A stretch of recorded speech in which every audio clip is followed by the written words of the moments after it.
Hello, everybody. Welcome back to DND404. I am your DM, Tony, and joined with me today are the other three trading cards in my binder that I hold very dear to my heart, starting with the, don't touch it, it's first edition. Yeah, got a little fold in the corner, but it's my favorite, Jared. What's going on, guys? Armos checking in.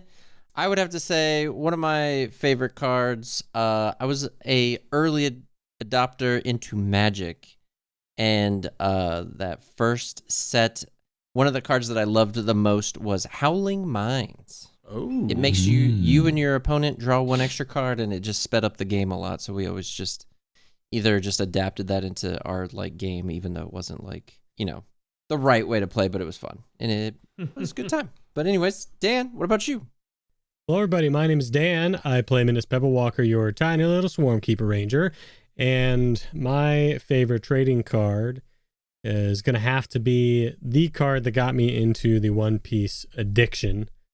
These guys saw me open it on stream. It is the Trafalgar Law OP 119 Parallel Full Art that I opened on stream. That is my favorite card because it was the first really cool, slightly expensive card I ever opened in a pack. And it's got good memories.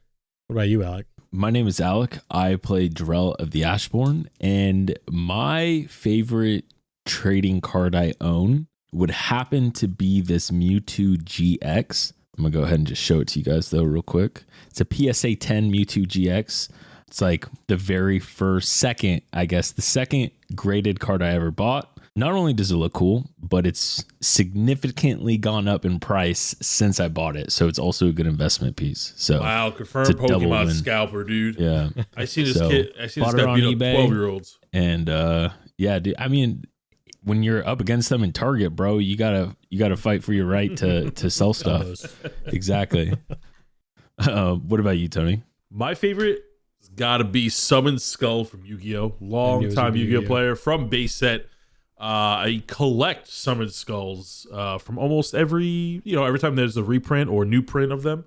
That's my go-to card. It's my chase card. Just love Summoned Skull. It's nothing fantastic. Just always has some cool art in there. Unironically, we all picked a different trading card. I was thinking about that. That was kind of cool. I mean, Dan took mine, but it's fine. Your exact card? Yeah, the exact one. I thought you were going to go with Pot of Greed, Tony. I knew you were going Yu-Gi-Oh, but I thought you were going to go with Pot of Greed. I have a couple of pages just dedicated to unique Summoned Skulls that you can pull from the early 2000s and onward. I even got some rare dual machines. I don't know. They have special arcade machines with special print Summoned Skulls that I even got too. And a holographic base set first edition Summoned Skull. That's my baby right there. So shout out to my boy Julian, who is trying to collect every single muck ever made. Wow. Yeah, shout out Julian, man. That's some good mucks. Now you know the deal. Before we do the recap, we're going to do the rundown. And today's rundown is brought to you by me. That's right, it's me. And you know what? Yeah, it is. Yo, shout out to Apple Podcasts. I'm going to run down Apple Podcasts today. If you've been listening on Apple Podcasts, thank you. And if you haven't left us a review on Apple Podcasts, why don't you go ahead and do that? And if you are looking for a platform, you know that there's some Apple Podcast listeners out there. What we do here, what we've been doing for a long time, is showing a lot of love to all the other platforms, especially Spotify. We do comments and stuff on there. But we wanted to show a little love to Apple Podcasts today, and thank you. Thank you for listening to us on there as well. Yeah, we're trying to surpass the New Heights podcast with the Kelsey brothers. We're really close. Oh, I was like, what D&D podcast is that, Dan? Super close. Only a few million off or something. Become next Super Bowl champions just to promote our D&D podcast. Exactly. Look out for a Super Bowl ad. Now you know the deal. We're going to go ahead and roll for the recap, where I roll a giant foam D4, half even by my buddies, where I'm number 1, 2 is Alec, 3 is Dan, 4 is Jared. I got a hoop behind me on my door. How would you like me to dunk it? Shoot it. It landed on my keyboard. Everything's good. Okay, everything's still running. Okay, cool. How would you guys like me to shoot it today? Yeah, just don't even. Just you know what? Just no do questions. Your best just throw attempt it. Just toss it up. Actually make it. Oh, there you go. Oh, yeah, sure. Yeah, actually, just a really nice shot. Mm. Oh, I'll take it.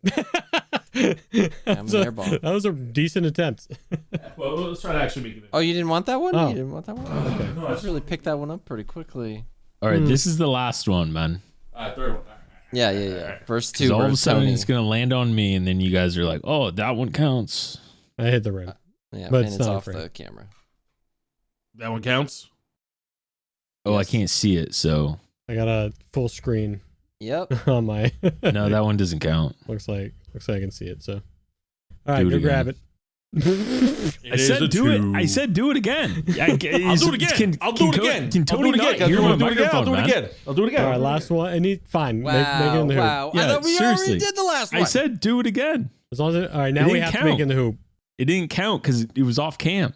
Doesn't count. We're gonna do it 1 million years later until you make it. Get a little closer every time until you make it. I don't think closer? you can even lay it up in there. Yep. Didn't think so. That was somehow worse. By the way, Tony is arm length away and still missed. There you Hey. You see it? And it landed on me. Nah, I can't see it. Yeah, let it. He made it though. I got scammed. We had a clear modifier in the end though, so gotta respect it. Excuse me for trying to shoot a triangular object into a round hole. This episode kicks off right in the middle of action. Gorlak, a giant floating eyeball, shows up and things immediately go sideways. There's poison in the air, acid geysers blasting up, and the party is juggling exhaustion and non-stop damage. Drell tries to smash the ground to get an edge, while Armos takes it up a notch by turning into a Baylord demon using true polymorph. And then the ground literally gives out. Drell drops through a trapdoor, and the whole mimic cavern starts falling apart. With everything collapsing around them, Armos, in full Baylor form, grabs the crew and flies them out. And that's where we're gonna pick up this session. Bard, play the intro! Good morning, good afternoon, and good evening, and welcome to the world of Humbrea, featuring 3 first-time adventurers and 1 very patient DM. This is DND404. Fellas, boyos, welcome to session 139. We pick up at the entrance of the Trench of Forgotten Gods, as demonic Armos, polymorphed as a Baylor, flew out of the cavern that was filling up with stomach bile and acid. Flying out, carrying Minnis and Drell, they make it to the top of the pit, which is the entrance of the Trench of the Forgotten Gods, as Armos drops Minnis and Drell to the floor as they finally catch their breath after fighting Glor Seketh through the puddle of bile rot acid. A green orb shot up, landing just a few feet away from the 3 of you, as you now see this glass-like orb made of like ooze, with the center of it with a shining red bloodshard look. Another one of these orbs that you have been collecting from each of the prophets rolls slowly towards you. Armos, you are still currently in your demon form. True Polymorph has a duration of 1 hour, and you can cancel it whenever you like. You are a huge creature about to be in a tight space. We did it! Good job, Demon Armos. That was good. That was good. Just smells horrible in here. Can we get out of this room, please? Can we get out of this? Reginald begins to retch as the smell of rot and death puddle in the entrance that you just came from. Is the door open back into the maddening dungeon? Yes, the door was actually blown off its hinges Oh. from the massive tongue that reached out to catch Golo, the key to entering this place. I'll walk to the end of the room and I'll look out back into the maddening dungeon, see if anything changed. You look out into the maddening dungeon, and it's exactly the way you left it. Filled with death, bones, rotting flesh, and decrepit, burning, sizzling worms. All right, guys, it's clear. Okay. What? Let me through. And I'm trying to like squeeze through the hallway, and I'm obviously too big for it, right? Yeah, you're considered a huge creature, so you would need to like really scrunch up here. You could probably go through this hallway right here into the chamber room, we'll call it, in the maddening dungeon where the green door was. But you know, navigating through the halls, you would not be able to fit. Me trying to squeeze through the hall or this first hallway, I get frustrated, and then I realize I have blink, and I blink into the other room. You blink into the next room as you are out of the room with the Trench of Forgotten Gods, where all the stomach bile and acid is smelling horribly, and it's a bit more bearable in here. Who collected the orb that it spat out? I think Armos has them all. Yeah, I would be surprised if it wasn't me. I have the orbs. All right, that's good, Armos. Yeah, hold on to it. I don't know if you're gonna fit through all these hallways like that. Might be time to, get back to normal Armos. As soon as he says that, I chunk one of the piles of bones. No. Whoa, hey. Careful, we don't know what's going on in here. It might break the room. Oh, you want me to break room? Okay. No. And then I smash the next one. As I go into the northern hallway, kind of hiding. Chill. Before Drell says chill, I drop kick the third pile. And then as I'm getting up, I hear everyone kind of gone or clamoring away. Where are you guys going? I peek out the corner. Is it safe? Did anything fall? Room crumble? We good? Yeah, it looks okay. Okay. Do we want to check out that door on our way out? See if anything changed? Yeah, that sounds good to me. Okay. Wait, I can't get through. I told you already, you need to shrink. Yeah, you need to just go back to normal Armos. All right, I start to cast, to drop the spell, but before I do, I kick the last pile, and then as I'm transforming back into Armos, I run into the hallway. Good to have you back, buddy. You really saved our ass back there, not gonna lie. As I drink a health potion. Oh, it was amazing, the power. Yeah, it feels pretty good being a demon, doesn't it? Almost. Imagine if that was only 2 wings. Imagine if you had 3. Oof. Or 4. You know how invigorating that was? You see what I'm talking about? I'll keep my eyes out. You get it now? Now that I know I can transform into kind of anything, I'm gonna keep my eyes out. It's an itch I want to scratch. Minnis meditates for a second, and he'll breathe and use another Deft Explorer feat to give himself some temp HP. So as you're using some features, abilities, and potions as you navigate through the maddening halls, is there anything you would like to do as Armos turns back to his normal self? So you're not in the middle of anything right now, so it is possible to take a short rest if the 3 of you like. Oh, we could? Okay. Yes, so a short rest will be about 15 minutes, 20 minutes or so. That chamber room that you just came out of is probably the best spot to do it because you have cleared this area for all intents and purposes. Guys, we could totally set up camp, before we go. Look, I cleared this nice space for us. Didn't you hear me as the demon? I look around to see if it's even safe. Look, do you see it? Look, I cleared all the skulls to the sides of the room. I got all the creepy stuff. I decorated a little bit, you know what I'm saying? Yeah, I think we could probably catch our breath here. I lit all the torches. Look at this. We'll see everyone coming at us from, down these halls anyways. I mean, if you really need to rest, we can. I'd prefer not to do it here, but... Yeah, same. We did kind of clear it pretty well. Okay, all right.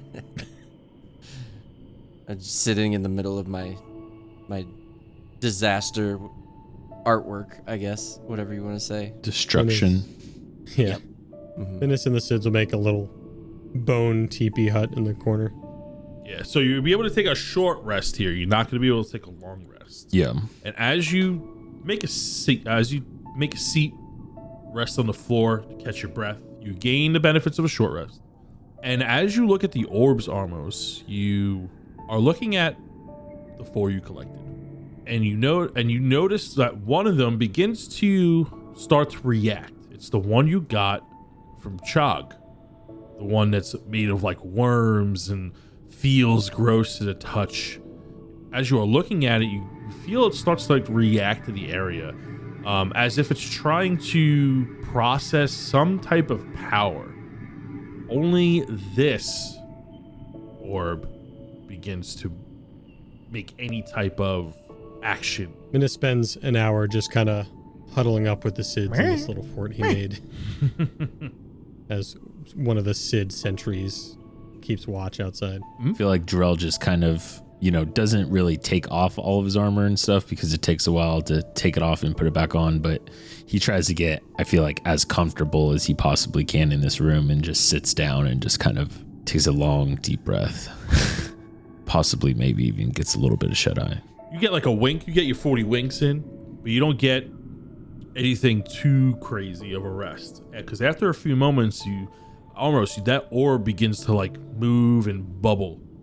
And Reginald goes to you, goes, if there's any part of a crystal in there, you may want to get this thing moving. So while doing a long rest, or short rest, I'm sorry, I will give a speech about how we need to get moving and keep these on. We're almost towards the end of our journey, and it's going to be amazing once we're able to put down this BBG. What's a BBG? Yeah, what's that? What is that, actually? It's a phrase that I've heard. I don't know. It's in this book. You'd have to see the context. I don't know. Is that kind of like a BBL? Jesus. Reginald, you're a pervert. There's no lettuce. There's no lettuce around here. Book. You almost How explained it to could me. you? And Minnis is pretending to know what that means, but Minnis would not know what that means. All right. So everyone gets 24 temporary hit points. Oh, nice. Very cool. Very cool. Overriding Deft Explorer. Yeah. Can we say I didn't do that because I know we were taking. Yeah, all that's this? fine. That's fine. That's fine. I pitched a short rest. Yeah. So everybody gets 24 temporary hit points after Armos' riveting inspirational speech. As you feel inspired, Reginald begins to nudge you out of the area to start heading out of this dungeon as he notices the orb begins to move and react to the environment. Suggests that something may happen if left alone. Oh, I suppose I'm ready. Man, this is not fun, is it, guys? No, this sucks. Yeah, I miss the outside world. Yeah, I miss the sun. I mean, that's kind of weird, right? Because, I mean, where I'm from, it's kind of cloudy all the time, but it's just weird being in here. It's so eerie. I miss my family, man. Yeah, same. I hope this all works out. What about you, Armos? You know, I got one goal, and it's to finish whatever's in front of us. I can't see anything outside of that.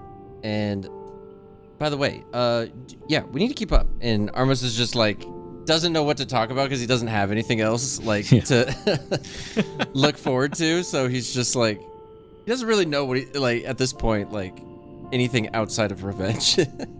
Still, he's so close to it.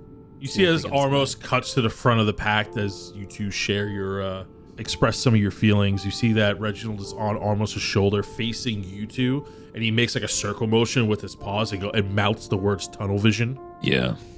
Minnis is gonna grab Armos' coat just before he leaves this room. What? Hey, Armos, can I ask you something? Yeah. Oh, you want to know about? Okay, so BBL. Okay, let me tell you about No, this. no, Okay, no. it's This is serious, Armos. It's just like a big thing of lettuce. It's really Armos, this is serious. Mm-hmm. Look at me. Yeah. Take this, and he Minnis hands him like a novel of papers. What? Listen, I don't know if I got time to read this. Right? No, you don't have to read that. Just hey, if I don't make it out of here, I'm not saying, I won't. I'm gonna try my hardest to help you guys and to make it out alive, but let's just say, God forbid, something terrible happens to me. Can you give that to Miranor? Miranor? Whoa. Yeah. I mean, there's a lot of other people we could give it to. I mean, No, it needs to go to him. Oh, he meant another Miranor, not his arch nemesis. Yeah, there's no way that. Right. So, He meant a lot of can I get a last name or is he like an acquaintance? No, I mean that Miranor. Listen, as much as I hate that guy, if something happens to me, he's gonna be the only one that can help my clan. I mean, he's the only one that really understands what we're doing here. I take off my bag. I reach into it and stumble around it and find the gem of Layla and give it to Minnis to say, and if I don't make it out of here. And he kind of cuts himself short, and then as you could tell that he's getting emotional, he kind of just walks away, and it just starts kind of angrily turns from sadness to anger and just kind of storms away as he leaves Minnis with Layla's blood shard. Minnis is really taken aback by that, and he definitely grips it really tight and kind of just senses the gravity of that. He kicks his cart and he puts it safely in the cart, and then he looks at Drell. Your cart appears out of thin air. Yeah. How did it even make it in here? How did it survive the acid? And I look at Drell. I didn't expect him to walk away, and I didn't expect that to be that crazy of a moment, but I did make you a copy as well. And I hand Drell a copy. Okay. I was going to say, yeah, no, that works. Of course. I made 3 copies, one for each of us, you know? Yep. And I love that. I love that. yeah, and here, take this, take this, Minnis, as well, and What you got? don't open it, but just Drell doesn't have anything, but he rips out a blank piece of paper out of his notepad and just folds it up really tight and hands it to Minnis. Just don't open it. I promise you I will never read this. Thank Who should you. I give this to? Should I need Shit.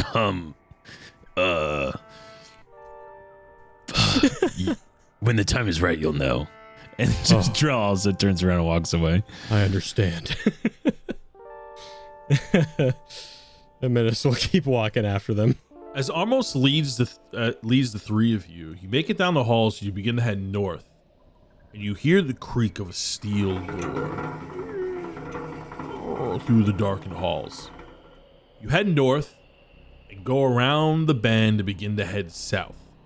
As you notice that the steel door that was previously locked with no types of handle or locking mechanism is now creaking open slowly. Above the door is this strange cryptic language that Armos can read, reading Observatory of Birth. It's this way, guys, and went up the stairs. Oh, good.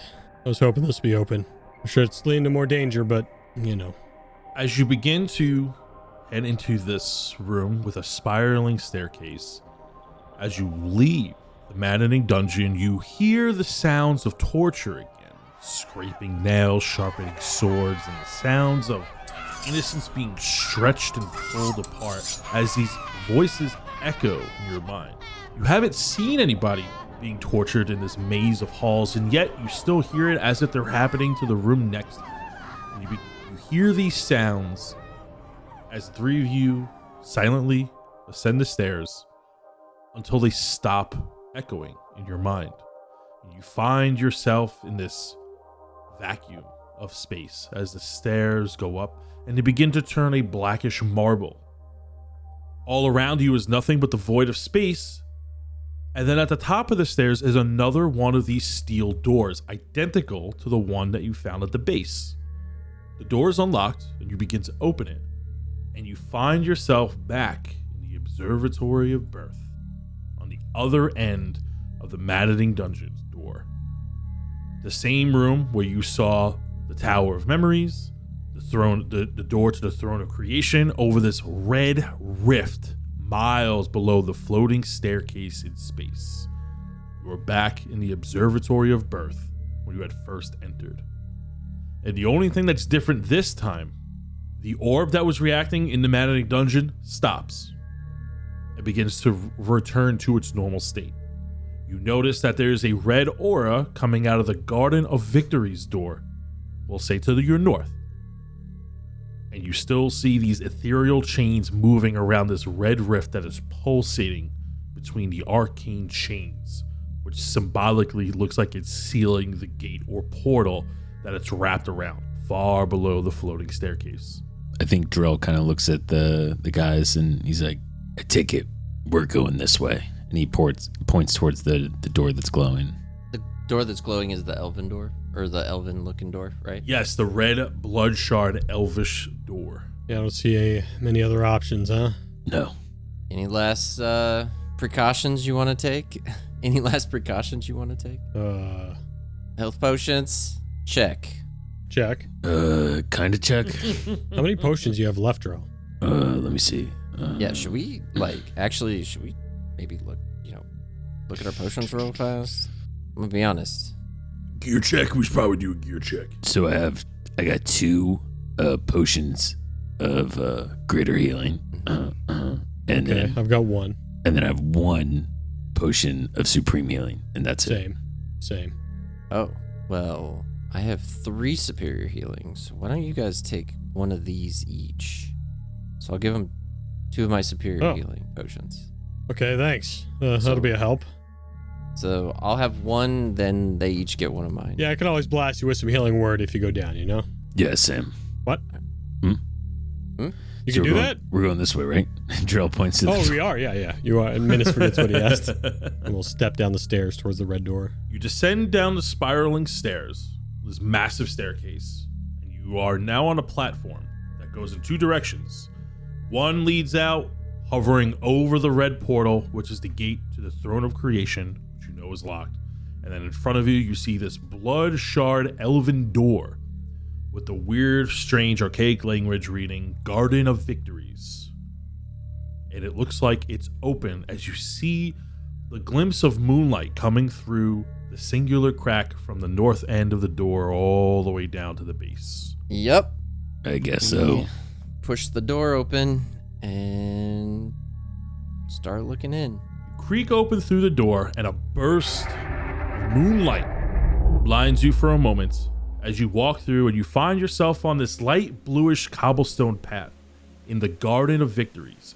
Above you was the enclosed marble bridge that you had walked across from the Tower of Academia all the way to the Maddening Dungeon. That bridge is about 100 feet above you, stretching across this long cobblestone path leading to an elven wooden bridge stretching over some clearest, bluest water you have seen in a long time, seeing how you went from the Red City to here. This looks like the most material plain-like area that you've been in a very long time. You see this lush landscape of flowers and different colored trees with beautiful fungi growing in between them, beautiful foliage, tricolor plants, and you see the rays of the moonlight shine down above you through the cracks and crevices of the hanging destroyed planets being displayed like trophies of the worlds that Acristo has been to and decimated. This whole garden that spans for what seems like forever, yet feeling like a tiny platform floating in the astral plane, looks like one large trophy case. Way across the path of the cobblestone, you see that there's a massive tombstone in the distance on this stone-like platform surrounded by water. What are the 3 of you doing? Yeah, I think we slowly walk towards whatever is across that water. Or towards the east. If we look, I mean, these are just flowers, or is it like trees and jungle-ish kind of looking thing? Yes, tree. Everything is very pleasant to look at. It seems chaotically organized. You see a mix of trees, flower beds, bushes, foliage. It feels like you're in a nursery, like a tree nursery of some kind. More of a foresty garden than say a farm and vegetable garden. Can I walk onto the grass and go check out some of the trees to my immediate south? Go ahead and make me a nature check as you go and check out the area. 12. You are not familiar with any of the foliage around you. They all seem outer-worldly. It looks like a variation of like a tree you would see back in Umbrea, but yet the leaf pattern and the bark, the way the color of the bark is nothing like you've seen before. But you get this great presence of life within the bark. This will probably take a couple notes before getting back on the path, heading east with the guys. Did you collect a flower? Maybe. I may have plucked a petal or 2. A blue leaf gingerly falls from the notebook, from his flower journal. It's just overloaded with different types of leaves. In an instant, I grab it and put it back in my journal. No. Yeah, you should totally save that. Yeah, this is a great place to take home souvenirs. All right, we should get in here. And Minnis will keep walking along the path. You walk down the path for what seems like a good amount of time, about 20 minutes. And you start to notice as all these trees, valley over you. You see these beautiful lush hills, these grassy knolls, this beautiful thicket of multicolored trees and miniature forests. It looks like a nursery for all types of life that you have never seen as far as plant life goes. Trees from other worlds meshed into one. It seems like each tree is unique in its own design, twisted its own way. They all have their unique odors when you focus in on them, but somehow they all blend together into something beautiful here. This place is very easy on the eyes, and the water as you approach looks very clear and soothing as they come out of a babbling brook. Small waterfalls on either end as you come to this bridge. The matter of fact, the only thing that looks horrifying here are the decimated worlds miles above you, hanging over you like some type of sick trophy. And through the cracks of those worlds is the moonlight that seems to hauntingly shine on you. As you approach the base of the bridge, this bridge arcs over the water very beautifully. You see this big stone platform with 2 staircases leading on either side of it, with the teal cobblestone path wrapping around. On the stone platform, you see a figure in a black raven-like robe in front of a huge, massive tombstone. Next to this figure is a single table with 2 chairs, and another table looks like it's filled with various types of fruits and containers to hold beverages. You also notice this red ether of light wrapping around the bridge that faintly glows around the platform, focusing on the large tombstone. The figure in the black robe has its back to you. Do we know this guy? I don't think so. Yeah, no idea. We have a few guesses, but might be one of the prophets. Maybe. I can't really tell from here. Does the bridge have this glowing essence, I guess, around it?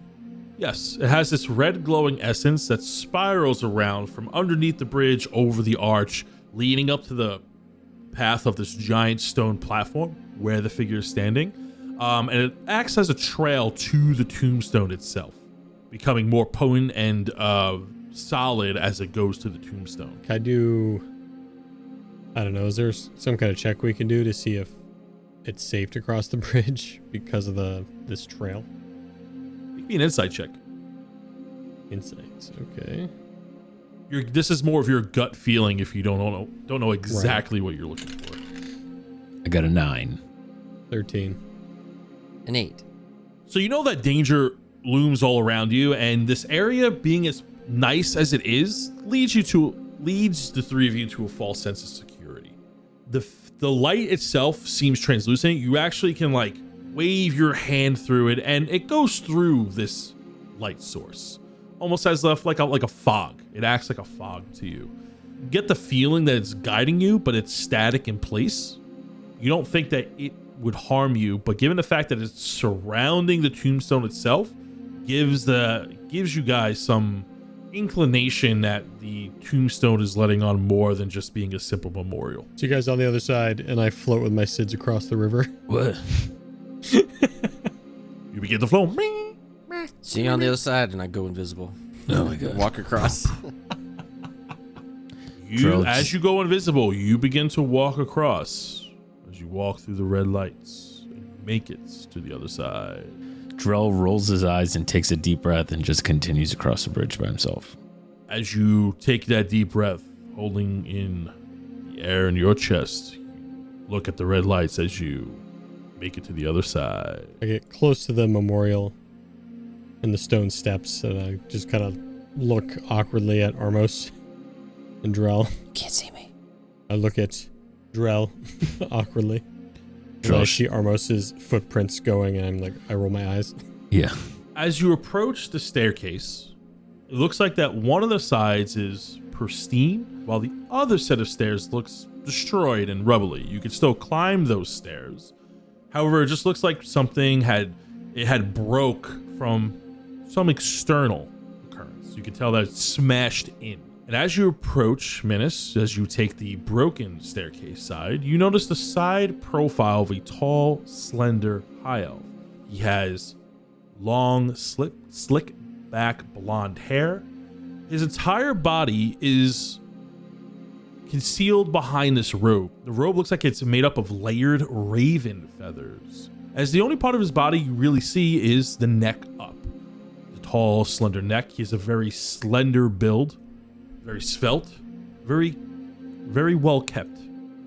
He is standing in front of this elven table, staring at this tombstone that seems to have almost no writing. You do see some scratchings at the base that is eye level to him, but nothing else that suggests what it could be.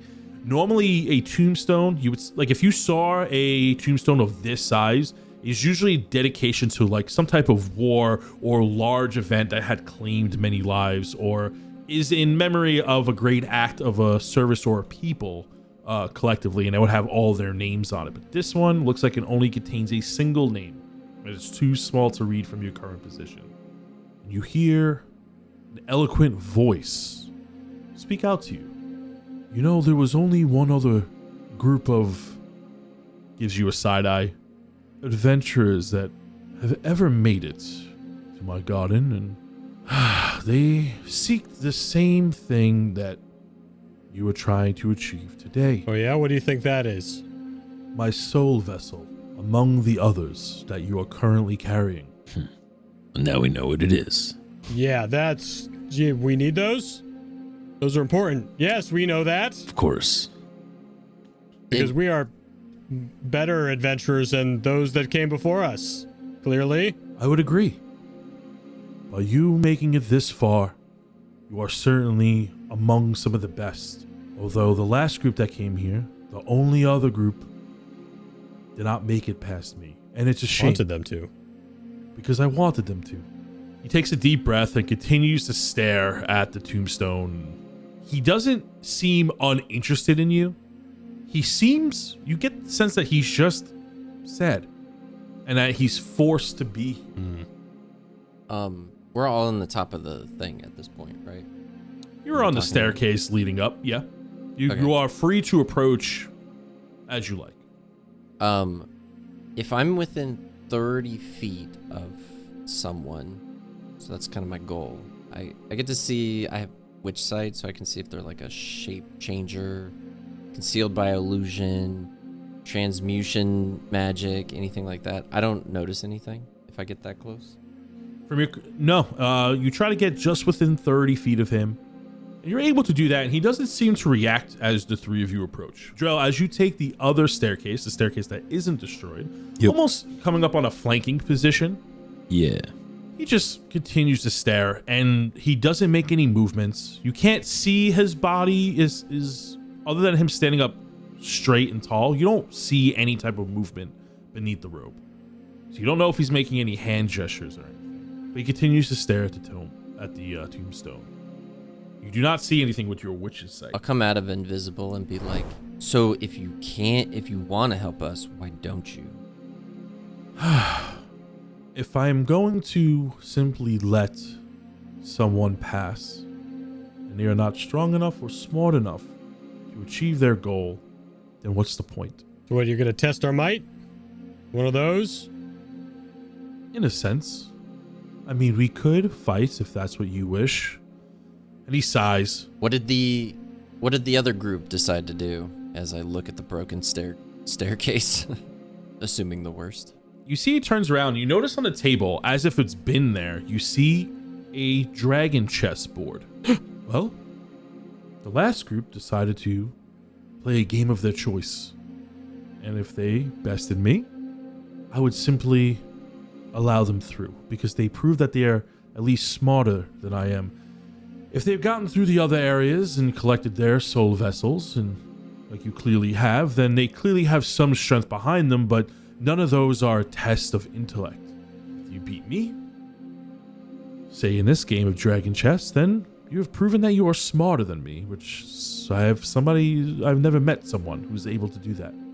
If you choose to fight me, well then so be it. If you defeat me, then you may have my soul vessel that way too. How you obtain it means nothing to me. The last group got frustrated as they kept losing and losing and losing, and I kept giving them a chance. I wanted to see something worthwhile. And then they got mad and they tried to attack me and ambush me, and, well, here I stand. And so it's Ruby Cathedral. Are you bound to this place? Bound is a choice word. Are you imprisoned? I would call it that. What's your name?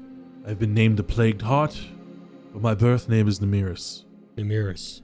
You know this name as the first prophet of Umbrea. Then if you're a prisoner here, helping us would help you escape. But he needs to make sure that we're willing and able. I have to make the attempt to stop you. It's such a respectful cause, and Minnis is getting a little too swept up in this. Minnis. I see what you mean. Delabek. Because if we can't beat you, how would we beat him? Does anybody read Elvish? I do not. I mean, I technically can if I want to waste a spell. I do not. You notice that there's elven lettering on the tombstone that he was staring at eye level. But given the environment on the giant tombstone, you can assume that this is a name. So it's just one name that's up there. Seems like it. I'll do comprehend languages. For the duration, you understand literal meaning of any spoken language you can hear. You can also understand any written language that you can see, but you must be touching the surface on which the words are written. So I'll go up and touch the tombstone and read whatever is on it. Nemiris looks at you and immediately knows what spell you casted, but does not say anything. You get the validation from his face that he knows what you're doing. And as you touch the stone, you read the name Nienna. After you read that name, Nemiris goes, "This is unfortunately the resting place of my late wife. This is the reason why I stay." Armos pries a little bit. And why is she here? Why here of all places? In an attempt to bring her back to reunite us, I was tricked. I looked too close, and I turned to the dark arts to try to bring her back to me. She was taking in the most dubious of ways. Wow. The only time I've ever been good. bested. Drell looks at Minnis and then glances side eyes over to Armos. Armos is trying to choose his words very carefully. He wants to figure out who, before he shares his own story, like who bested him that made all this happen, I guess is what he's trying to figure out. As you ask that question, he looks at you. He stares at you, almost trying to look into your soul, and you notice the gold shimmer within his eye. He slowly blinks and then turns around to the table and begins setting up the dragon chessboard. I will tell you, if interested, I will answer any questions given I have the knowledge for it. And you see that he slowly sets all the pieces onto the dragon chessboard. My wife, Nienna, was taken from me by my silly academy rival, Quinn Varda. We were always in competition, and that competition went way too far for far too long, where it became deadly and bloody, and he sets the final pieces onto the dragon chess table. Somehow, some way, Quinn, he had found a way to cast a wish spell. He wished a most violent death upon the one thing I cared about. He wished that my wife, Nienna, was born without a heart. She immediately keeled over and began to suffocate within her own body, as there was nothing inside of her to suddenly process all the blood that was rushing through her body. I've went to various clerics. I've tried a numerous amount of resurrection spells, but nothing could bring her back because, as you may know, and he looks at you, Minnis, immediately nodding to your religious background that you now have, that you are now a cleric, you have the holy gift or have been touched by Melora. A resurrection spell does not bring back organs or parts they have never been born with. And every time she was brought back to life, she suffered the same inconsequential death over and over, and I've tried many schools of magic. I've been to the best clerics. I've even talked with the deities themselves to bring them back, but if you can't bring something back that never belonged to her. I tried to find a wish spell of my own. He adjusts the table, but I couldn't find it. But I've noticed some magic within the astral planes as I saw to the stars, and I found a Christo. And he takes a deep breath, and I thought he could help me. I truly, truly did. Minnis looks at Armos sadly. In return for his power, he granted me multiple ways to bring back my wife. But she came back in a terrible amalgamation of herself, and I had to put her down. And what did I have to give for this? The knowledge of the material plane. I educated him on the various gods that people worship around Umbrea. All the beautiful religions and how people are hopeful for better lives, and as they pray to these magnificent beings to give them life, he saw a vessel of power and wanted to collect them for himself. And how did he reward me? After destroying the amalgamation of my late wife, he trapped her here in this garden, and he gestures to all the worlds that are hovering in the astral plane above you that are destroyed and hollowed out. In a shallow, pathetic way to resemble my home of the Heartland in this Garden of Nightmares, in case he ever needs any more information about Umbrea. And he sits at the table. Minnis has perched himself up on another table that's at the western end of this platform. On that table is various fruits and foods. You see that there's a jug of wine. There's also water. You see apples, cabbages, pears, grapes, all these different fruits and vegetables, as if it's a snack table. Yeah, I think with Minnis's hooves kind of just dangling off of this table, he's been just taking notes and listening thoughtfully to this man's story. Drell's gonna walk up to the table and be like, can I have some of this? and point to the food. You may.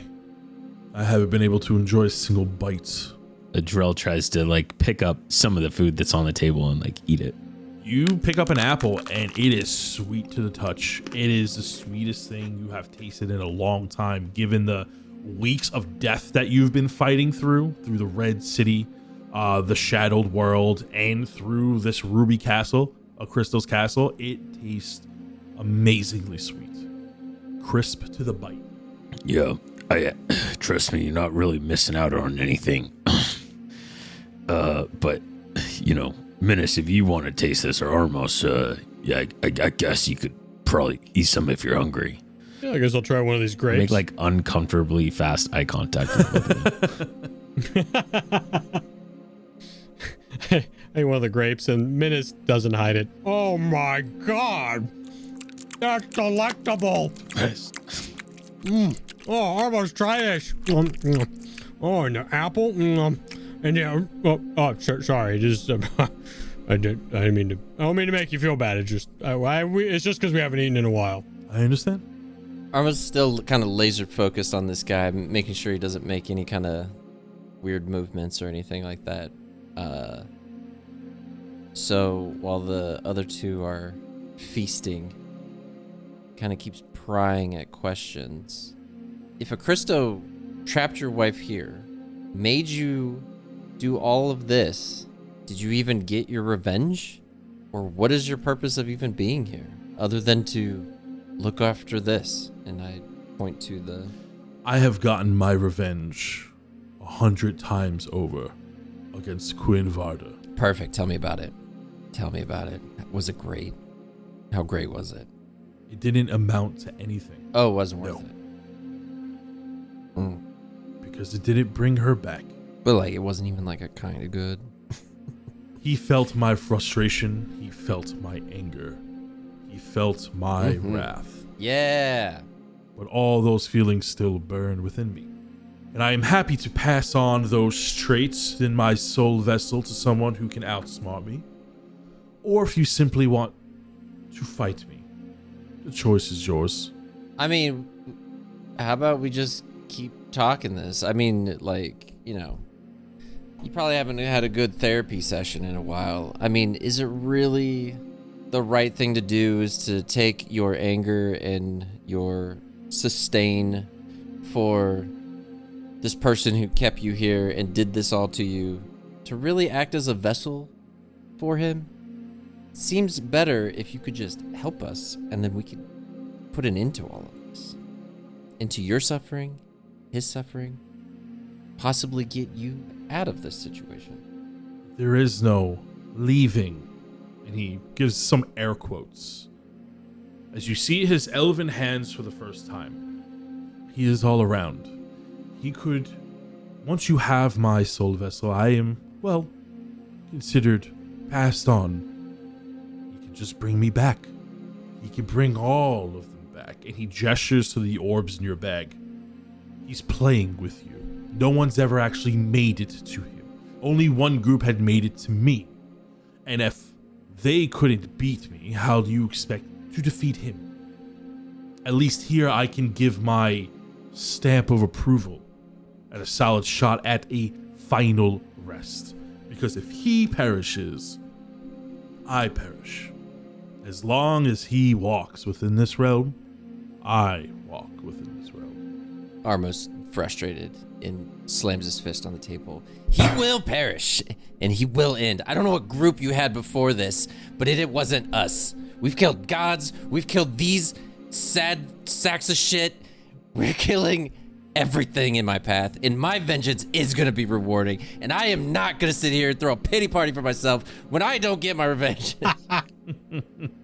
You see that he looks at your speech almost unfazed as he looks at you through the top of his eyelids as you lean over him as you make this powerful statement to him. How you claim my soul vessel is up to you. Would you like to use your wit? Or would you like to use your fists? Minnis like licks his fingers, and then hops up onto the table. All right, tell you what, I got an idea. Oh, I'd rather not start with the violence. You know what I mean? Agreed. Well, how about this? We each have our own skill sets, things that we're good at, things that would help us, win over against the Christo. How about, before we get to anything violent, you try and beat us in a 2 out of 3 competition. Each of us can challenge you to one thing that we think we are exceptionally good at, that we think we could beat you in. If we beat you in 2 of those competitions, you give us that orb, and we don't trade blows. And if we don't, and then I get real angry, like, you will feel our wrath. And we don't want to do this. You're making us make this choice. I have one stipulation to your terms. I agree to the best out of 3 competition, with the stipulation that when you fail, you may try again as many times as you like. But you must win the 2 out of 3 set. And I jump down and I hop over to the table and hop up on a chair, up onto the table in the middle. And now I'm at level with him, eye to eye. All right. And I got a stipulation for my first challenge. He stares at your hooves on his elegant elven table. I look down. And he looks back up at you. Minnis, come on. Be a little more considerate. I look down. I look up. Sorry. Give me a sec. He rips out a piece of paper, puts one down. Rips out another piece of paper, puts one down, steps on the papers, kind of like shifts his feet on the paper to kind of wipe the table around. All right, is that better? How's that? Is that good? I will admit you're much more considerate than the last group. Oh, well, I appreciate that. Anyway, stipulations. I accept your term, because I don't know why we wouldn't, but also, out of respect for each other, I'd like to play hide and seek. Drell looks at Armos. You give me 5 minutes to hide. Like what? And then he looks down at the dragon chest board. Okay. For my competition, we'll play hide and seek. You give me 5 minutes to hide, I'll give you 5 minutes to seek. But my only stipulation is neither of us could do magic. Because I promise you, if you let me do magic, it'd be way too easy for me. And I assume way too easy for you to find me. He looks at Drell and he looks at Armos. What are the games you would like to play? Oh shit, we gotta play games. Challenges is a better word for your ego. How about an arm wrestle? And Drell pulls out the guns. No magic, pure bulk. I accept. I'll look at Armos. I want to beat you at your own game. We'll play this if this is your best thing. I want to know what you're best at. No Oh. stipulations. I'll beat you whatever you choose. God, I love Armos. I think that will be proof enough that we're better than anything that's come before us. You want me to choose the game? Armos extends his hands very confidently with Minnis and Drell on his left and right. We can play Dragon Chess. Oh, man. Armos beats me at Dragon Chess all the time, and I was a champion at Dragon Chess back in my clan, so you got your work cut out for you, sir. Looks at Almos. Looks at Drell and Minnis. Who would like to go first? Well, I think Drell's is easiest, and I hop off the Excuse me? table. Yes, of course. And yeah, Drell will go first. Yeah, I'll go first. Drell, you sit down at the table, and he flares out his robe to sit down. Please don't be buff. Please don't be buff. Please don't be buff. Please don't be buff. Underneath his slender robe is a well-fit trim arm. He does not have a power CrossFit. builder physique. Triathlon, maybe. Build. You clearly see shit. a bicep. He's cut. It's very cut. Damn. And he rolls up his sleeve, and you see he is unmarked from the wrist down. As he waves his hand, and there are 2 now elbow pillows lay your arm on. And on either side, there are 2 spots on the table as the dragon chessboard gets whisked away, where the back of your fist or his fist will land, Yeah. deciding the winner. Of course. And he puts his hand out in an arm wrestling fashion, and he waits to clasp hands with yours. Drell does like 5 push-ups real quick to just get a pump going. And then He said, come on, Drell. Come on, Drell. just talking to himself, and then he like gets in like a deep squat and like puts his elbow on the table. We're going to do a series of 3 contested strength checks, starting from the base position, 45-degree angle, and then 1 more to beat the person. If you need to win 3 in a row from the normal position, but it's going to go every time you succeed a roll, it gets closer to the other side and back and forth. Essentially, if you're about to lose, you have to win 5 in a row to bring them over to the other side. That's how we're going to do it. So Okay. I'll draw a little diagram on the map to kind of keep track of where we are. But you need to win consecutively to push them over onto the other side. Are we using athletics or strength, or just pure strength? This is going to be pure strength. Okay. So since we've been talking to him for a while, I'd like to use my know your enemy Sure. feature, and I would like to know his strength score. He looks fit. That's You great. think he's athletic, although he is a caster type. You gauging that he's definitely weaker than you are. Okay. All right. Should be okay. So how do you want to do this? We roll at the same time, or I roll, you roll, or what do you want to We're do? going to roll at the same time, and then we're going to go from there. As you clasp hands with him, Mm-hmm. you feel the terrible cold of his skin. Terrifyingly cold. Oh my god. Matter of fact, it So freezes cold. your hand a little bit. You're going to have -2 No, it doesn't. to all strength throws here. But I have. Dude's got poor circulation. This is not a mountain This is born. not more of a temperature thing. This is more of a deathly thing. Ew. Oh my god. So gross. I thought we said no magic. This is not magic. We're gonna go ahead and roll some contested strength checks. Straight strength rolls. You have a -2 to all strength rolls here. Okay. We'll start when you're ready. Look, all right. So just whenever I'm ready, all right? So this place is kind of cool. And Drell just goes. Dirty 20. 18. Nice. And you feel that he's resisting. He has a good amount of force behind his hand, but you are just overpowering him. Oh my god. As you begin to strain your face, like as your face strains and a blood vessel begins to pop, you have to use all of your force here to get him down just that little bit. And you see that he remains emotionless despite that you are technically winning. Sorry, that made me. Rolled a 1e1. He rolled a 14 as he brings you back to the top as he lifts you up. You see that he tries to keep eye contact with you. Joe, come on! Minnis, I'm trying. He's deceptively strong. That's what happens. You must have swam like in high school or something. I rolled a 12. You rolled a 21. No. As he brings you closer to your side of the table as your palm nearly touches the table as you begin to lift up. Drell starts sweating bullets. Okay. Now I got you exactly where I wanted. You fell for my trap card. That's a 8. Jeez. I'm not rolling very well right now. I rolled good and then I rolled bad. With an 8, you feel the immense pressure weighing you down, but you still hold on as he also rolled an 8. No way. Oh my God. And you feel like some strain within his voice as you tried to go for that final push. Yeah, exactly.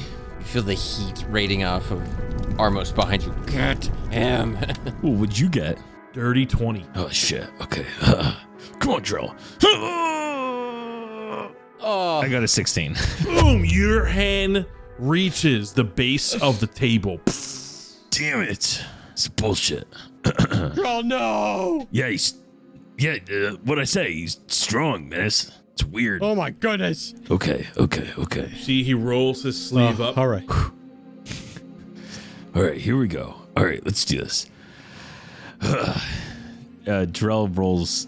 He doesn't have, because he's wearing like a tank top type clothes, so he acts like he's rolling his sleeves up, but he doesn't have sleeves, and he gets back his elbow back on the table. Oh, our game is done. Wait, what? It's my game now, Drell. Oh, because it's 2 out of 3. Oh, okay, yeah. I thought for some reason it had to like start all over. Damn it. Okay. Drell flips the table then, and then politely sets it back up. You see Nemiris gets up and he walks over to the tombstone, gets real close, and closes his eyes. Your time starts now. What? Ah, okay, Sids, come on. As your game of hide and seek now begins, you have 5 minutes to find a hiding spot. You look around all around the garden. You're trying to find something. You can hide under the bridge. You can hide in the foliage. You can hide underneath some rocks or even along the garden wall. You can hide under the bridge. You can hide in some of the gazebos. You are amazingly fast. What would you like to do, Minnis, as you're trying to find somewhere where he will not find you? It's in a place where he has spent centuries. Yeah, so as I'm running around, I want to throw articles of my clothing into bushes as I run. So like an article in the purple bushes in the south. I toss up my leather armor up in the blue tree to the north until I'm fully naked. And I'm going to try and find a divot in like because I see there are slopes of dirt. I'm gonna like cover myself in dirt and splat myself behind a bush, like against the dirt. Roll me a stealth check with advantage. Nat pumpkin! Natural pumpkin! As Armos and Drell sit there and watch Minnis frolic away into a garden and just start ripping his clothes off. Armos was at a rage and now is like slowly coming down to an embarrassing level of just 7, disappointment. 8, 99, 300. And he turns around. He looks at Drell and Armos and he goes, well, if you please give me 5 minutes of your time. He heads north, walks off the pristine side of the staircase, and then begins to run. And he moves pretty quick within his robe. And he is going to just make a series of perception checks here against your nat 20. What is that total stat, out of curiosity? Not as high as I would like because I don't have Nature's Veil, so it's only a 36. Is that what you're done? For those that are listening, Tony just made the biggest eye roll. 5 minutes pass. I made 5 perception checks, 1 for each minute of looking. You have successfully hidden for 300 seconds, eluding Nemiris' gaze, as he was nowhere near close to finding you naked in the woods. But he had started collecting your clothing in the process, as he successfully threw off his trail. And the last thing he grabs is he thinks he grabs my red mohawk that I propped up like some red leaves behind a bush. And then I step out. Your time is up, with my legs spread wide in the hero pose with my arms on my sides. For the first time in my immortal life, I wish Quinn had wished my eyes away. Oh, Yes, sorry. Sid. And I cover my private parts and I waddle over to him all sheepish. Thank you for collecting those. You didn't have to do that. I could have done that on my own. He walks away with the clothes as he goes back to the table and sets them down. I guess I'll just. Oh, thank you, Sids. Thank you. As the Sids make like rock clothes. They make little for me. rock leaves in your Yeah. around the several parts of your body. Till I make it back. Hey guys, this is what a successful Minotaur looks like. Drell's like not making eye contact with Minnis. He's like looking up. Minnis, yeah, great job. Don't make it weird. And I No. grab my clothes and go behind the tombstone. Oh, there you go. Okay. I mean, I think it also it's kind of weird. He's super naked next to like a tombstone, but I guess that's Yeah, I don't know if I'd get that close to that tombstone. yeah, I mean, naked. it's kind of disrespectful to be honest. I mean, on so many levels. We don't even know this guy's religion. Like, it could be a whole bad thing. All right, I'm back. Armos, you going yet? This is for all the orbs. Yeah.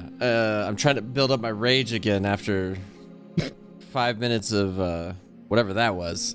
And I sit at the table. You sit at the table. He summons the dragon chessboard as he waves his hand over the table. On his side, the ivory stone side. On your side is the obsidian dragon chess pieces. Oh, you need the advantage. Okay, I see you. I enjoy going first. Are we really gonna play chess? We really are going to play chess as we have a Pretty conversation. good at chess. Good. Then you shall have an easy time. He goes, okay. Well, let us begin. I will make the first move. You see that he reaches across. In front of the dragon queen, he takes his dragon pawn 2 spaces up. Drell, that's called the Rocky Avalanche starter. I don't usually like to open with that. It's not great. I see you carry a great burden with you, Almos. How were you duped? Why do you make a deal with the accursed blood magic? As I was duped, I was trying to get something that was stolen from me back. I don't know if you've seen him, certain frog-like creature. I do not see any creatures come by here, unfortunately. It's quite lonely here. Although the foliage keeps me company from time to time, and that's nice. But I don't know if you ever tried to talk to a plant before. It's not the most riveting of conversations. That one fight we had many years ago, carried us for some time. Interesting. I like how you moved your Dragon Knight in front of my Draconic Pawn. And I will do the same. As he sees that he almost mimics your move with the dragon. It's a shame how Christo... What was that? Sorry? Are you frustrated by the move that just happened? It's an interesting move. I like how you moved your Dragon Bishop to almost threaten my Dragon Knight. No matter. Pieces are sacrificed quite often in this game. It doesn't matter. A single piece does not win you the full game. But it's a much more defensive opening that I've seen. He gives you like as much time as possible on your turn. He doesn't pressure you to make moves. We are from the same land. Yes. Has anything ever become of the Heartland? We never ventured there. Do not know. I fortunately left it in ruin and is one of my many regrets. I think the foulest memory I have of my homeland is that a crystal came with me and approached me with kindness. Took it all away so quickly. Are you actually playing? Yes. As your bishop takes my dragon pawn, my draconic soldier, my dragon pawn, takes your bishop. I will say you have much more of an interesting opener. A strong defense on my advance. And I admire that about you almost. Tell me, do you weave magics the same way? Absolutely. I would never cast spells. You see he moves his dragon queen into the line, parallel to your dragon knight that you had just moved. I would never cast spells, wildly, in a rage. No. It's not my style. More calm, collected is my vibe. Yeah, but I'll do it with staves, I whispered to Drell. Yeah, seriously. He uses his dragon soldier to take your pawn after you made your move, putting your draconic queen in danger. My queen takes his pawn. And he advances his draconic knight. This next turn, as you contemplate, takes a long time. You are calculating all of your moves. You are precise, and you are trying to go over all the endless possibilities. Before you make your next move, I'm going to have you make me an intelligence check here. Okay. I mean, it's a 23 with just +3 intelligence, but... By the moves that you've seen, he is a master of this game. This is his favorite game. He had mentioned it before. As you rummage over your thoughts of all the possibilities and next moves you can make, you remember when that the people that had adventured here before him got so frustrated they played this game over and over and over. That led to the destroyed staircase because they got so frustrated that they thought they had a better chance at fighting him, leading ultimately to their demise. You feel the pressure. It's 1-to-1. Drell had lost in the thing he's most skilled at, shockingly enough. Well, actually... This is inside his mind. This is inside his mind. Technically... Drell, remember when you lost to an elf in an arm wrestling competition? Yeah, but it's not the That's best. crazy. Look, I shouldn't have done the push-ups right Hey, before. listen, if you lose, I you can accidentally retry. hurt my elbow. All right. This turn alone takes you 20 minutes to calculate. As you advance your queen next to the Dragon Knight, you see that the Dragon Knight goes on the defensive, takes one of your Draconic soldiers, leaving itself vulnerable. The two Dragon Queens, mine and yours, are facing down one another. His Dragon Queen seems deceptively open. As you move back, you take Nemiris's Draconic Knight. To his response, he takes your queen. So I noticed him playing super well. Yeah, it's his game. Starting to realize.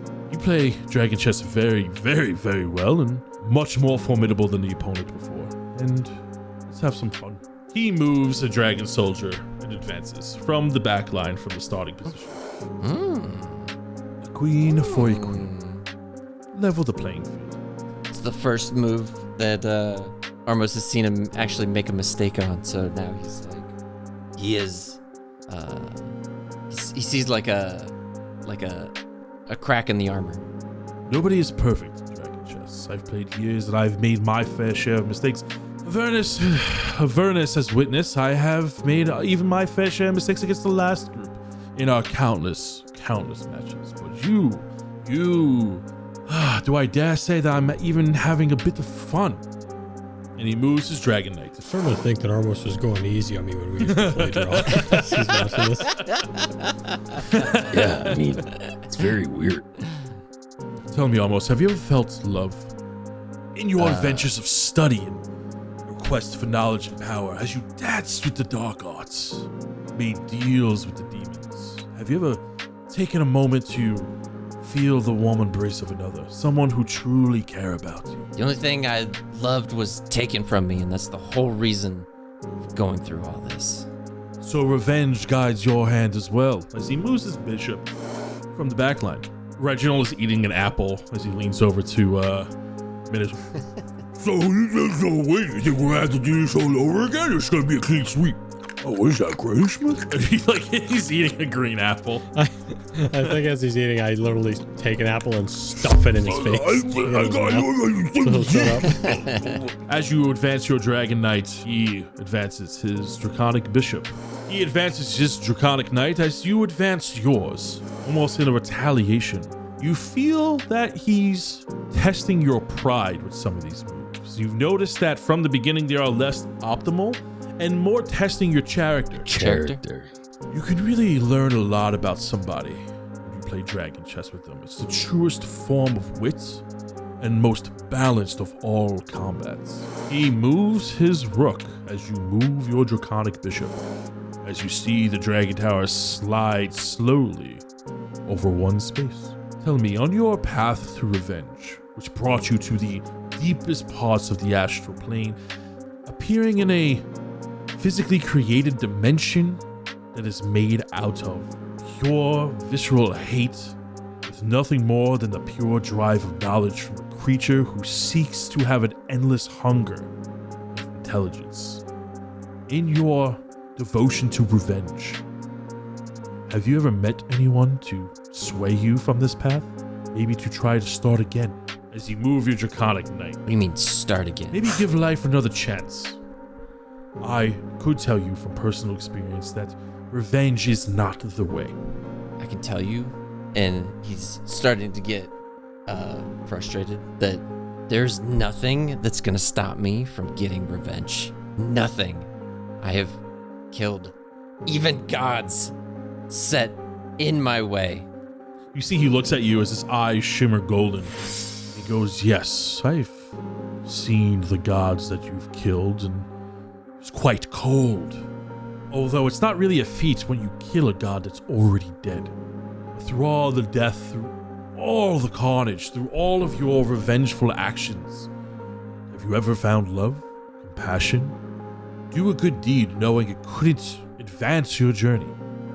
For instance, me placing my draconic castle, taking your soldier, leaving myself wide open for the bishop to take its place. Was that an act of kindness on my part? Or was that playing into your wrathful ways? He's trying to get me to play into my rage, and I won't let it happen. Your defenses are still on the back line. Your king is quite open, ready to be advanced on at any time during my board. And you have been playing quite defensively, and your retorts are rather witty. I appreciate the time you take to make every meticulous move as we've been playing for such a long time. Minnis, make me a perception check. I believe I got another nat 20.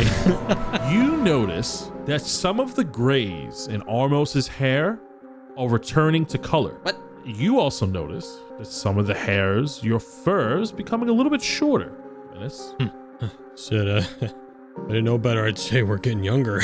Am I seeing this? You see that Sid is slightly smaller. Sid? Used to be this high. His voice is higher pitched. Hey, Drell? Yeah.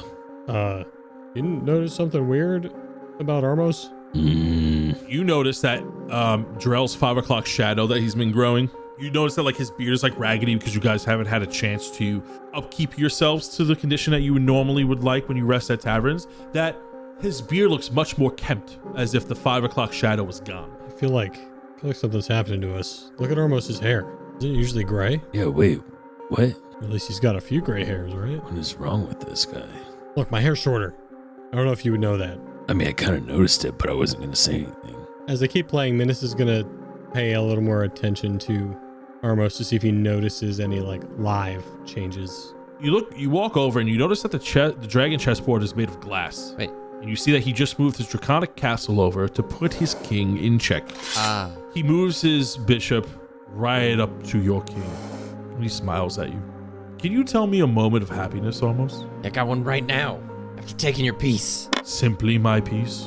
Tell me another moment. Tell me something that you truly cherish. Thing that I cherish is, before all of this, the life I had.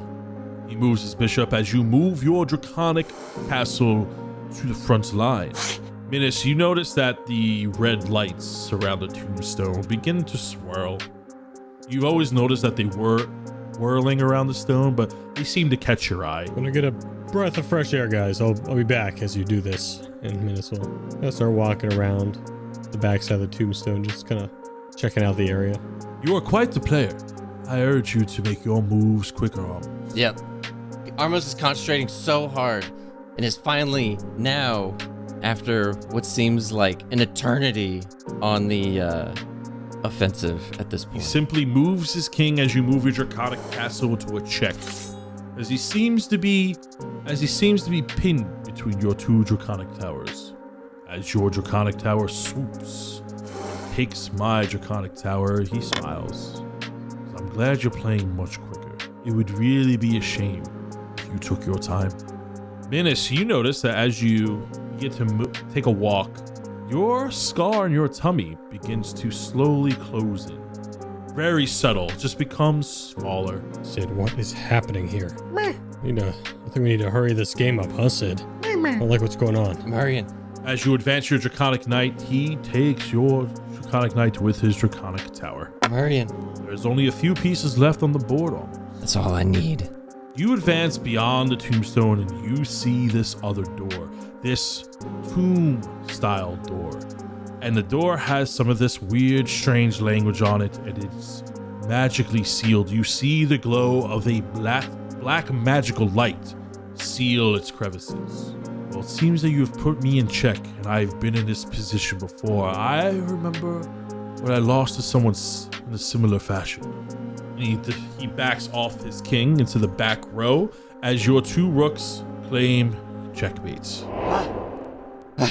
And he smiles. We did it! Oh, checkmate! As he spits out some of the apple that he's been munching on. Drell, he did it! Drell, look! And you see that the pieces on the chessboard, on the dragon chessboard, begin to break and shatter as all of his losing pieces begin to crumble around him, as yours seem to magically dance on the board in a little celebration. And your king opens up and a draconic flame spews from its mouth, almost simulating confetti. Hey guys, something weird's going on here. Yeah. Oh, Armos, you win? Yes. I know you won, and this is great and all, but look at this. And I pull up my shirt and show my scar. Wait. Something weird's going on here. You said that we would win. You would help us. What are you doing? We thought we said no magic, no tricks. I did, and I will keep my word. The effects of the garden are not the wishes of my own. See, as an elf, I am cursed with immortality, and the garden does not affect me here. Those who have numbered years on their life may not be so immune to its effect. The garden has a bit of a reversing effect. Some may consider it a blessing and seek this fountain of youth, if you would, but the longer you stay here, the more of its adverse effects. So let us get you on your way. I'm glad there's some intelligence in this party. Surely your mind could outsmart Christo and his dubious deed. He gets up, he slides the chair out, and he walks over to the tombstone, and he places his hand over Nienna's name, and he whispers in Elvish, as you comprehend languages, Armos. Nienna, please let them in. A few moments of silence pass as the red light begins to dance and go into the tombstone. The tombstone begins to rumble as cracks within the cobblestone floor begin to spread. As the tombstone begins to rise, you see that the large tombstone takes on the head of what now seems to be a stone elemental, as it rises high above you, towering over you, as you see the earthen branches take on this large humanoid-like form, becoming a tombstone elemental, and in its chest is this bright red glowing bloodshard. This tombstone elemental is 80 feet tall, and it has a feminine body to it, as a bunch of the stone flooring around it helped create its shape. You see that it has heavy fists, and it opens its furled stone fingers, and it reaches to its chest.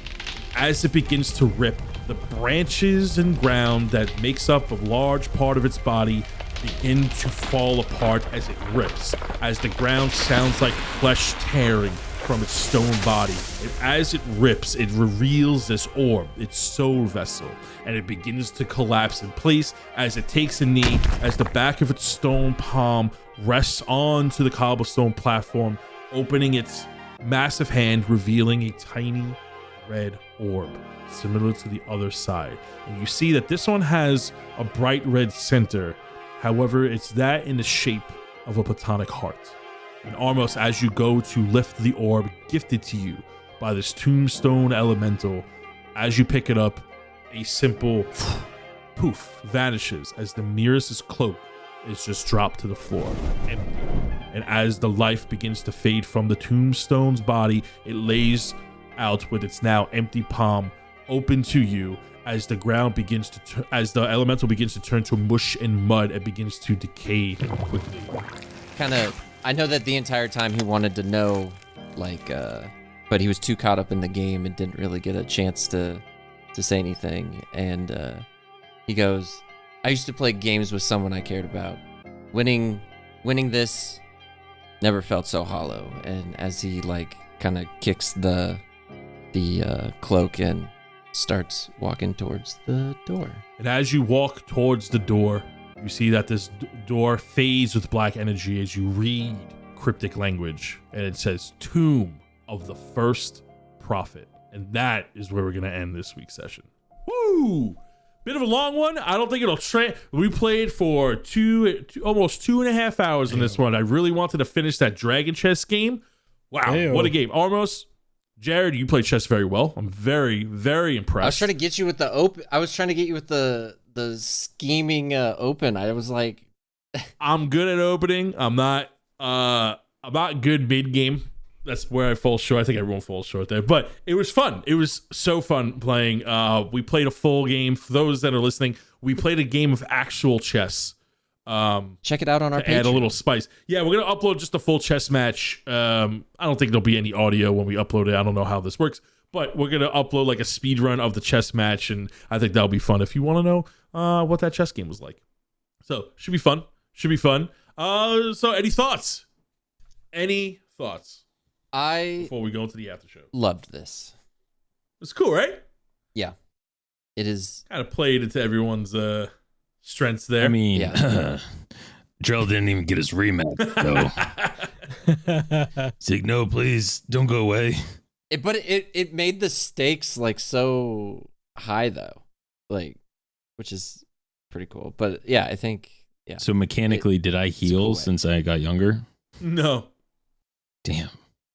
Oh no. Where's the shot though? Oh, and additionally, we'll recap this next session. You notice that each of you have aged 2 years younger. Oh, So Interesting. Drell, you are now 17. Oh my god. Almost, you are 2 years younger. And then Minnis, you are now 21. jeez. You can still drink though. Yeah. Wait a minute, Drell can't drink. Hang on. Technically, he was never able to drink. Technically. Hey, Okay. back in the Last time I day. checked, this was not America, it's Umbrea, so completely different laws. Let me ask Google, what is the drinking age In Humbrea. in D&D? Isn't officially defined. Exactly. See, there's no rules. But dwarves down pints at 15. See, there you Elves go. don't drink So until do 50. the Ashbourne. It's canon. It's canon. Elves don't drink till they don't reach adulthood until 50. Right. So like they'll be 25 and still have the body of a child. Crazy. It depends on what universe you're in, but yeah, typically speaking. Yeah, that was a lot of fun. Pretty cool. Threw a little wrench in there. I don't know. I thought it was pretty cool. There was also, we'll talk about it in the after show. Yeah. But there was other outcomes that could have happened there. And yeah, does anybody have any suggestions, recommendations this week? Yeah, I got a on-theme recommendation. What do you got? Ooh. Yeah, if Hide you and haven't seek? seen the Botez sisters at all, Yeah. they play a ton of chess, and Yeah, they do. they're hilarious. Really, really fun to watch. So Botez Live or just any of the Botez sisters content, they're really funny. If you want some like very accessible chess stuff that isn't like super heavy, you know what I mean? Like if you're new to chess, that'll be a really good watch. For sure. They're funny. Shout out Magnus Carlsen. Yeah, Magnus as well, of course. There's a lot of people in that community, that the YouTube chess community, they're super For fun. sure. All right. Now, all right. We're going to go ahead and move it on to the Patreon supporters. Thank you for the love and support, everything in between. Thank you for listening. We are entering the final episodes. The final episodes. Final. Final. See you on the other side. Take it away, Patreon shout outs. See ya. Bye. Later.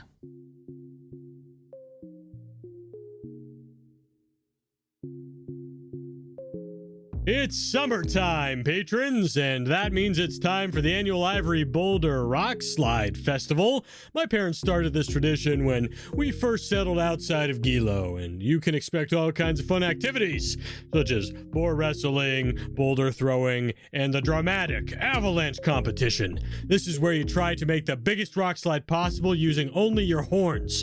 There are a lot of rules, but I'll go over that another day. For now, let's shout out all the lovely patrons who decided to help run the festival this year, starting with the Shadow Smugglers. The Dread, it is good to have you back.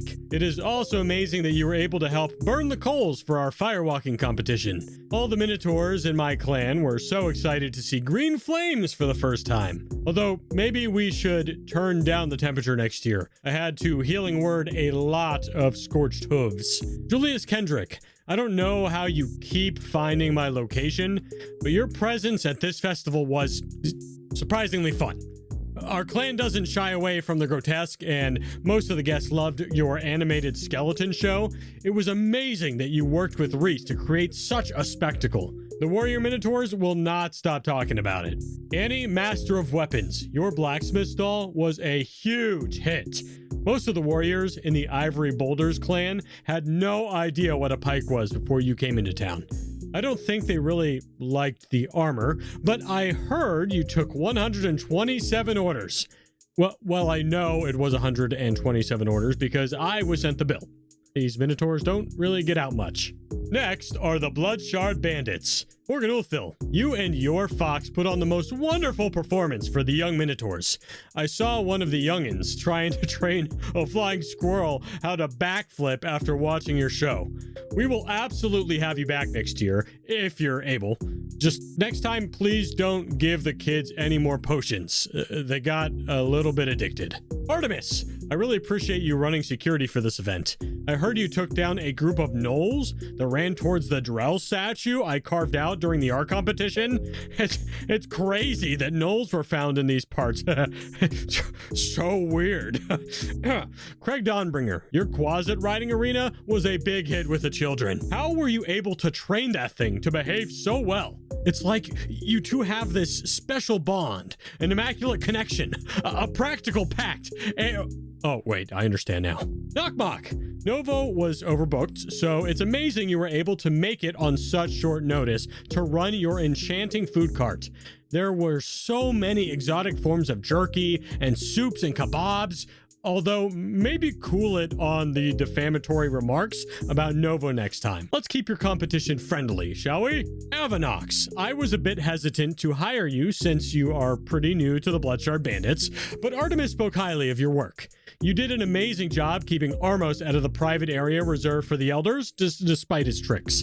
And don't think I didn't notice you on your break taking first place on the firewalking competition. Well done.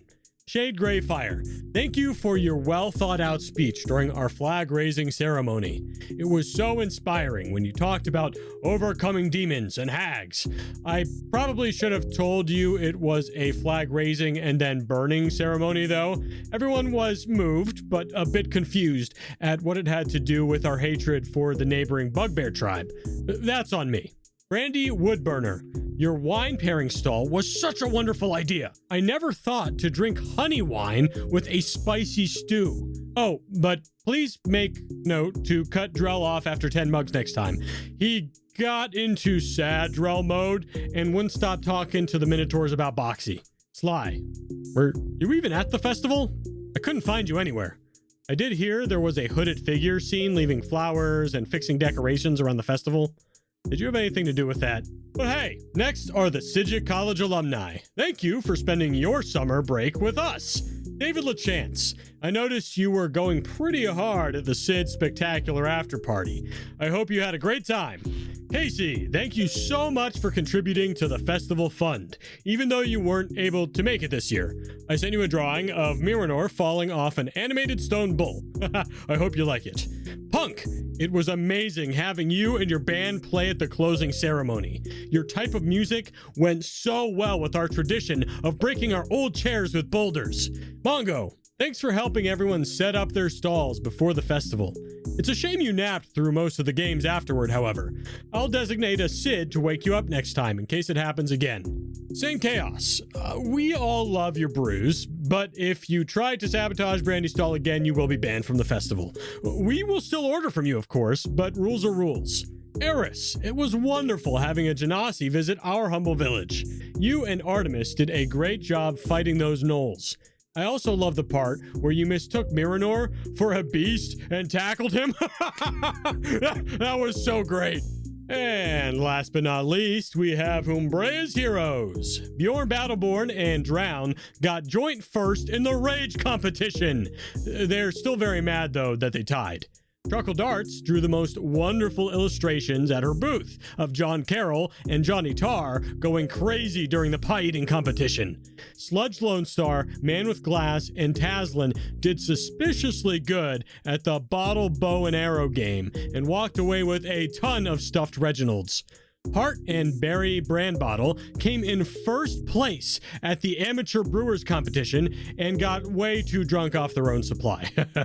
Jesus and Iskor Storm got into a shouting match over who was the better Dragonborn warlock, as Nico, a human warlock, drank their brandy awkwardly behind them.